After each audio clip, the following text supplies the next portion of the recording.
Marcia Kavanaugh, thanks so much for joining us.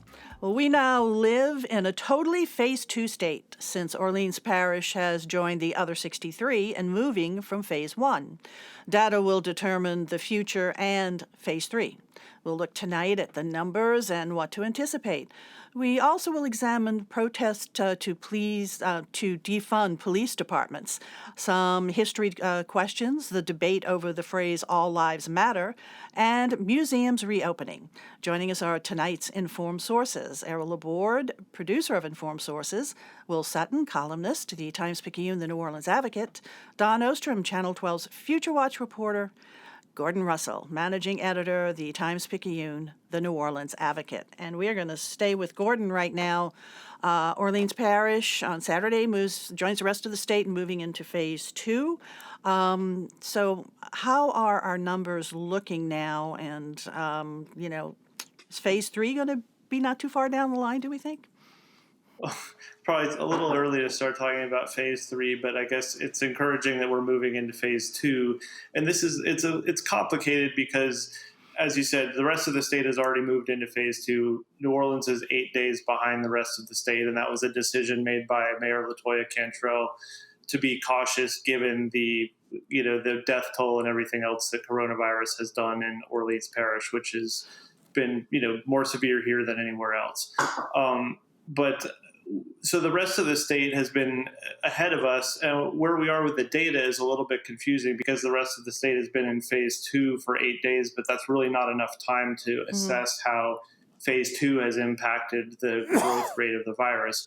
We do have some data to show that Phase 1 opening, which was the modest opening, 25% of restaurant capacity and so forth, that has caused, or that the rate went up during Phase 1 is how I should phrase that. So we've seen a definite uptick, but it's not like a spike. People are avoiding the word spike, but there has been an increase in places that went to Phase 1 where we've had enough time to really assess that.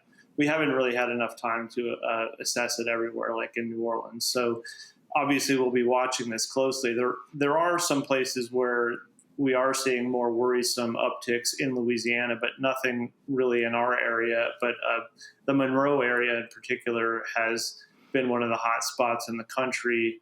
It wasn't very hard hit in the first phase of this. And places like Lafayette and central Louisiana around Lafayette have also seen bigger increases in this. So, one of the frustrating things about this virus, of course, is that it takes so long between to incubate and then to cause symptoms and then to have testing and then to get the test results. Although those things have been compressed some over time, it does make it frustrating to get real-time data.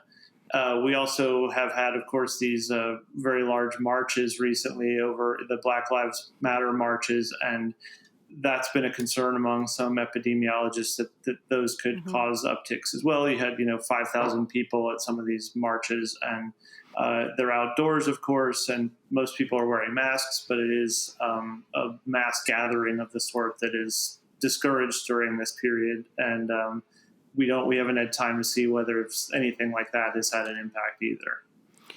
There was some concern when we saw the crowds, not the protest crowds, but about a week or so before that over Memorial Day, people crowded on beaches, in swimming pools, etc. Are we seeing any evidence that maybe that crowding is also adding to our numbers? Do we see that yet? Do you know? Yeah, I mean, it's hard to tease out Memorial Day crowding versus Phase 1 reopening, I think. But I think all of the general move to reopen and for us all to sort of start coming out of our houses and congregate a little bit with fellow human beings, I think it's safe to say that is an obvious driver of the increase we're seeing. And again, I've not talked to epidemiologists who are freaking out about this yet. But it is, it would be better if we weren't seeing an increase at all, of course, and that's not exactly what we're seeing either. But I think a lot of cases people are very aware of not crowding. I was on the Gulf Coast on Memorial Day, and there were people on the beach, but they were all distance. I mean, you didn't see this big ganging together. And I just think it's really ingrained in people's minds. They're very much aware of this. Yeah, and taking precautions. I think it's harder though when you're together with a group of people you know well. when you're with strangers, it's kind of easy to step back and spread out. I was at an event night, a graduation event for a school actually, and we all said, wow, it's so hard to stay back from one another. We just want to be in each other's faces talking like old times. So I think it's learning new behaviors when you're with friends. It's a lot easier with strangers. It seems that people are coming out a little bit more. I just feel like there's more cars on the street, and I was in a location earlier today in the Uptown area where it definitely was more crowded than it has been over the past 2.5 months. Yeah, I think that's going to be the case as we head into summer. Right. Yeah. And Gordon, you were saying? And I think anytime the government, tells you, and I'm not saying they shouldn't be doing this, but when the government tells you it's okay to start doing this, then people naturally feel a bit safer, and they're going to, they listen a little bit to that, and they figure if the government's letting us go out to eat, it can't be so bad. And obviously people get a little less cautious. I think that's sort of human nature. Masks are definitely still strongly urged, right? There's no mandatory thing for masks, right? Is there in Orleans or certain places are mandatory? Do you know? I believe, I should know this, but I believe that employees in certain businesses are required to wear masks, and then certain businesses require customers to wear masks, but not every business requires customers to wear masks. Yeah, I saw a sign in a business I was in earlier today saying, if you didn't wear a mask, we will ush you out. So it was really the business's choice. All right, Gordon, we'll be checking in with you a little bit later. Right now we're going to go over to Errol. And Errol wants to step back in time a little bit. Not, like he said, not so much breaking news. It's about Reconstruction. Yeah, breaking news. Reconstruction is over, thank God. But what happened this week in the magazine, New Orleans Magazine, we did this article. Every so often when there's something bad going on, we do an article about what would have been the worst catastrophes that we faced in the past. There's nothing scientific about it. It's just a way of kind of going back and looking at the past. And we listed 5, and of course the first was Katrina. There was a couple of examples of pestilence. There were a couple of great fires, and those would have been the top 4. For number 5, we said, is there some kind of civil discord that maybe we can talk about? So, of course, Reconstruction came to mind. And there was a lot of violence during Reconstruction. There was the Battle of Liberty Place. There was the White League. There was white supremacists. And there was problems in New Orleans. And there was problems in upstate. There was riots in the city of Colfax. And so, no doubt, there was turmoil. But we did hear, and I think it was a good point, especially from people at the Tulane History Department, saying that this image of Reconstruction as being all violence and all trouble is really old school, that really some really good things happened during Reconstruction. And one letter I got is a person I respect very much, Professor Lawrence Powell, who wrote that Reconstruction was when the enslaved became citizens.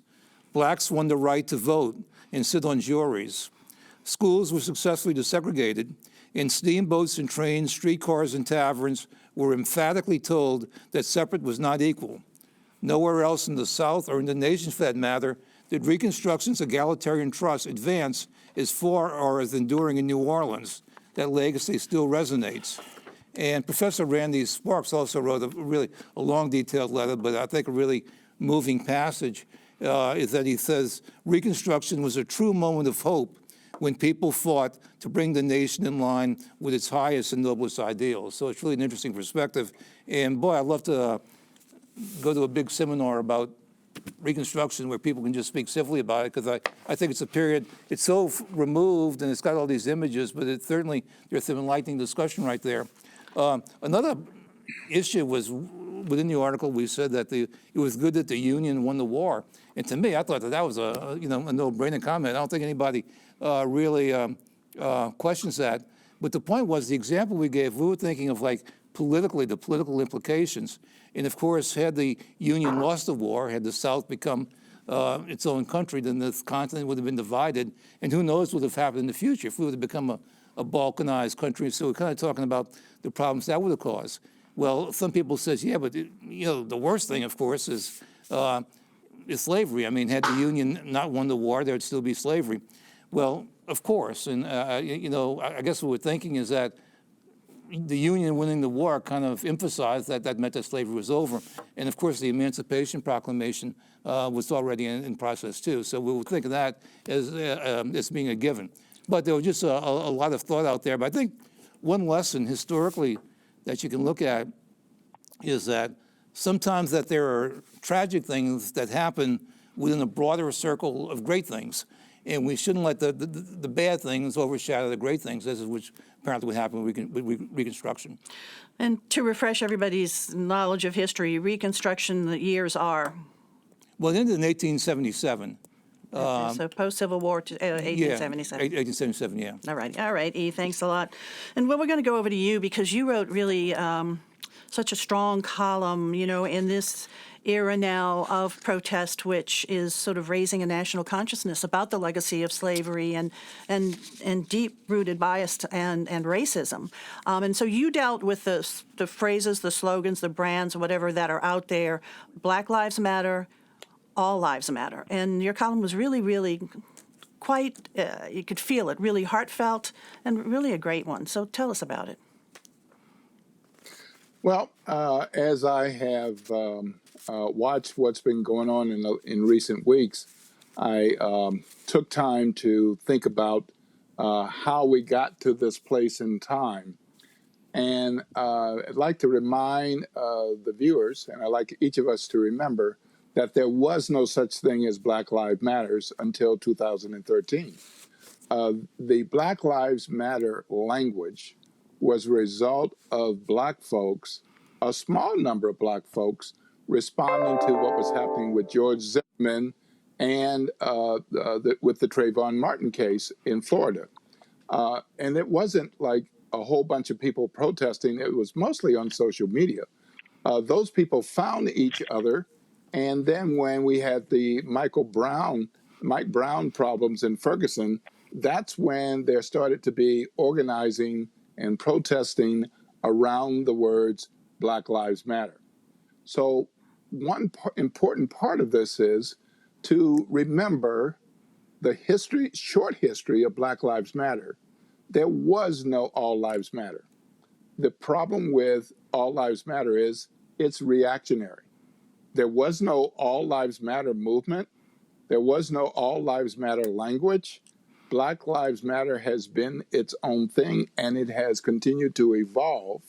And from the beginning, the folks who were organizing that were focused on police brutality and injustices, and they've always welcomed other people to their cause. And I want to be frank. I was in 2013. Okay, let's get you to repeat that. But I have been there the last few years, and I know there are people who need to get there. Can you repeat that last thought? Because I think you kind of broke up. It's important to remember that. Yes, it's important that we remember that there was no Black Lives Matter until 2013, 2014. Right. We got that much. And so all to Black Lives Matter.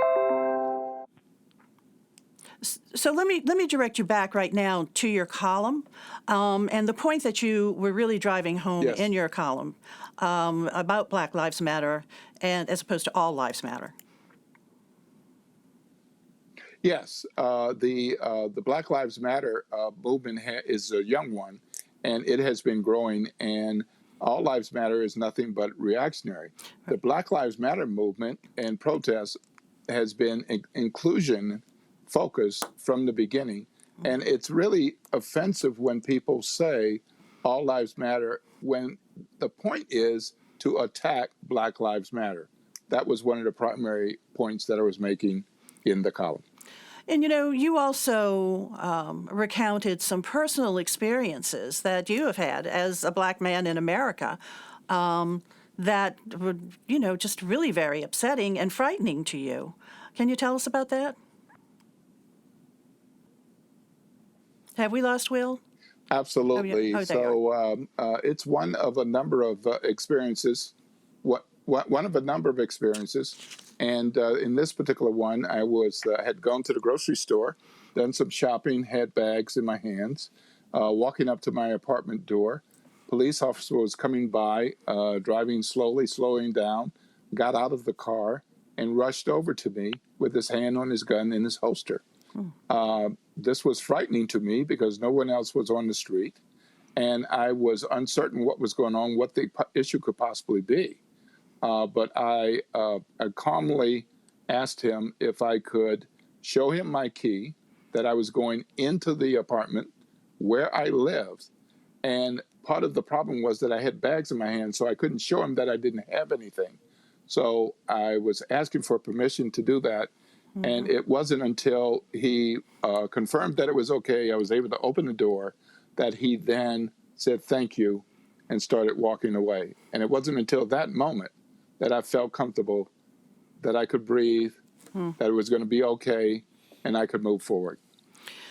With this column that you've just written, it was just this past week, right? What kind of reaction have you gotten? That's correct. What kind of reaction have you gotten? It's been across the nation and elsewhere in the world. I've heard from people in Canada and Australia. I've heard from people in Michigan and Washington, D.C., Virginia, Florida. It's not what I expected at all. And one of the best things is there are people with very strong positions. And then there are other people who have responded saying that I've made them think about it and that they're going to share it with friends. And that's what I want, is for people to think about it. Just pause, step away from the emotion, and about Black Lives Matter in a different way. All right. Well, thanks for writing it, and certainly across the nation, I think people are really thinking about what you've written, what others have written and said about it too. And I'm glad that you joined us here for Informed Sources. Your first time here, right? With Absolutely. us. Happy to be here. Great. Okay. Thanks a lot, Will. Okay, Ken, Gordon, you wanted to touch on the media and the media's place and role in all of this. Yeah, I was just going to add to what Will said, that I think, we're at a moment in time where we in the media need to listen and be really introspective. My paper has published columns at times that I find very tone deaf in similar ways to what Errol was talking about. We published something not long ago saying that the governor's lockdown rules represented the greatest threat to liberty that this country's ever seen. And of course, this is a country that had where slavery flourished for 250 years. So I think that's an example of a big blind spot, and I think we need to really watch out for things like that. I don't think a Black journalist would have ever written a sentence like that, and I wouldn't have written a sentence like that either, I don't think, but that's the kind of thing that I think we need to watch for. I think it's also a time to look at the diversity of our industry, something we're always looking at, but it's an especially acute problem now, and it needs to be addressed, but it's very difficult, of course, to address at a time when the industry is in a state of constant contraction. So I've been thinking about this a lot, and I think the thing we can do most quickly is to just constantly apply a more critical lens to our own work and make sure that we're not running it through some sort of frame that is, and I'm speaking as a white journalist here, through our own experiences, that we want our stuff to be read and appreciated by everyone and feel true to them. And this is certainly a time of change for media, a lot of change, and a lot of time for reflection. All right, Gordon, thanks a lot. Dawn, let's go to you. We have now some museums in our community that are open again. Which ones? We do. We actually have several, and several more coming online soon. So there are reasons, again, for not only locals to get out and enjoy New Orleans, but tourists to come back as well. I'm going to start with the Audubon Institute. The zoo reopened last week to many joyful people. There are all sorts of new babies to see at the zoo, including the lion cubs, an orangutan, a giraffe, an ocelot, which is a smallish big cat. So there's a lot to go back and see that wasn't there before COVID. Everything there is timed ticketing. So you have to actually plan ahead, call ahead or online and get tickets and times so that they can keep you limited to 25%. They will, as soon as they can upgrade that system, go up to the 50% capacity as the city goes into phase 2. The Nature Center trails will be back open on June 22nd. Out in the east, that Nature Center, but the planetarium and the interpretive center there will remain closed, and there are no dates yet for the reopening of either the aquarium or the insectarium, and all of the summer camps at these facilities that are usually held are canceled. The World War II Museum, I'll start with summer camps there. They're doing their summer camps virtually online. So there is still some interaction for school kids, but not in person. That museum reopened on Memorial Day, also timed tickets, planning ahead, and will increase to phase 2 limits also in the next week. They're providing stylus pens for everyone who comes in, so you don't have to actually touch their touch screens. You can use your stylus pen to do it. You can use it in the elevator. You can use it at all the exhibits. And they're also trying to make it a kind of one-way through the museum, so there's not a lot of traffic crossing one another. You stay on your one path when you get in. They're also discouraging use of the elevators, except for the people who need them. They're asking people to please take the stairs and social distance, and people are required to wear masks there. Whereas at the zoo, the staff will wear masks, but the patrons don't have to. At the World War II Museum, they're asking everyone to be masked. The Ogden Museum of Art is opening again on June 15th. They will also have time tickets and masks required. The Steamboat Natchez reopens tonight, so if you're in the French Quarter area, you will be hearing the Calliope again. Let's switch over to City Park and the New Orleans Museum of Art. It is not slated to open until July the 8th, and in the next few days on their website, they'll release all of their safety protocols and ticketing and how that's all going to work. They haven't released it yet. But the Sculpture Garden opened earlier this month, and for the first time ever, there's a fee to get into the Sculpture Garden. And I'm told that actually nobody's complaining about that fee. People are happy to have the garden back open. They are stopping and thanking staff in person. Thank you for being open. Thank you for giving me somewhere else outside to go do something. They will increase 2% under phase 2. The New Canal Lighthouse Museum out on the lake is back open. You have to call in advance for that to get tickets and wear masks. The Children's Museum is open with timed 2-hour sessions, and they're cleaning every hour and a half in there. They're requiring masks for all of the adult visitors and encouraging anyone over age 8 to also be masked. So there's a lot back open. You have to call ahead for all of them just to know that you can get in. So it requires a little more planning, but there's something else to do beyond the walls of your home. And those are all for sure such wonderful, great, fun museums. I mean, all of them are. And of course, World War II Museum, National World War II Museum, just last weekend celebrated its 20th anniversary here in the city of New Orleans. I can't believe it. Yeah, I know, 20 years ago. And we saw that wonderful parade down our streets with, that with wonderful all of those, parade. That was a great day for with the all city. of those veterans. So, and also the Sculpture Garden. It's such a beautiful spot. And, City Park has really taken a hit, as so many places have, in terms financially. So $5 not too much. Well, and in a lot of them, Audubon, for instance, can't take advantage of government funding, rescue funding, because they're too big a facility. So they're just losing money right now. And they say, please come, please support us and see the animals. They're all in different financial situations. Right. And I'm sorry I can't talk about every museum in the city. I don't have time, but just call ahead and try to go out and patronize them if you can. All right. Thanks a lot, Dawn. Gordon, we're going to wrap up with you because we are seeing in our city protests that have, been going on now for a while, as they have been across the country. So, what's happening now? How long are these going to be going on, do you think? Well, hard for me to predict how long they'll be going on, but they did gather a lot of steam, obviously, and they got bigger and bigger over the course of 8 days, or 7 or 8 days. There was sort of an unofficial one on the 8th day.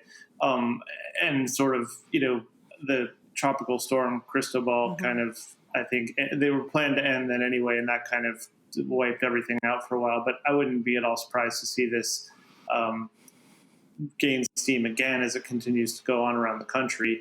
Of course, there's been a lot of talk about the defund the police movement, which is something that's gaining steam nationally, and it's a goal of the marches, along with just reducing police brutality and killings of unarmed black men and that sort of thing.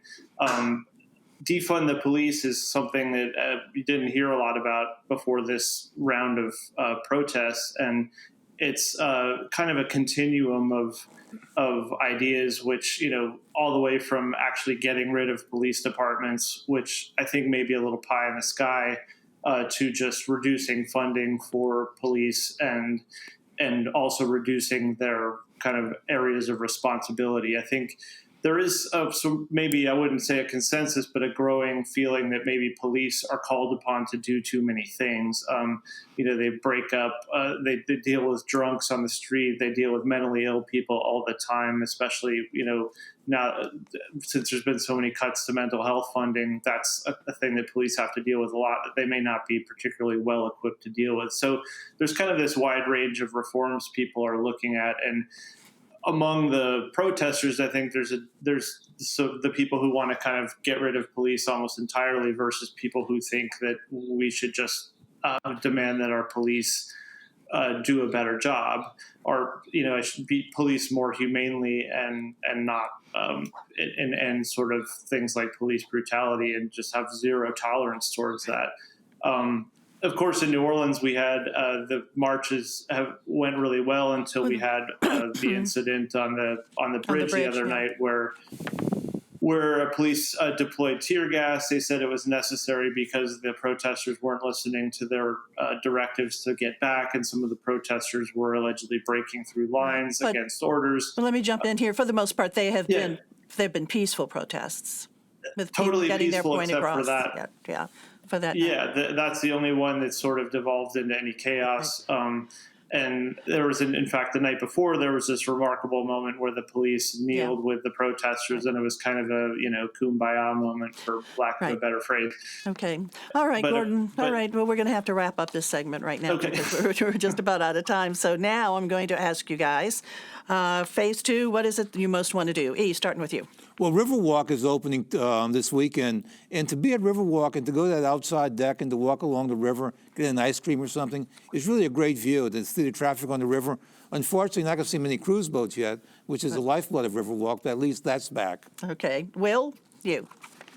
What would you like to see? I'm going to see most of you all on the other side, because as I wrote not that long ago, I'm in a slow phase. So I'm not so anxious to get out and mingle. I'm quite concerned about what the scientists and health professionals are saying. So I'll see more a little bit later. I think a lot of people agree with you, Will. Dawn. I'm looking forward to restaurants having a little more capacity. I've been to a couple of places, and I worry about the restaurateurs who are trying to stay open, but when they only have 1 or 2 tables inside, it's really, really challenging. So maybe 3 or 4 or 5 tables instead of 1 or 2. Okay. All right, Gordon, to you to wrap up. Well, I'm not a huge bar guy, but I have to confess I'm looking forward to going to a bar and just having someone make me an old-fashioned or something. I think we could all use a drink about now. Oh, a Sazerac always sounds good, doesn't it? All right, guys, thank you all. That'll work, too. Absolutely. Thanks a lot for joining us from your various spots. Thank you all for joining us. We'll see you again next week for Informed Sources. Have a good evening.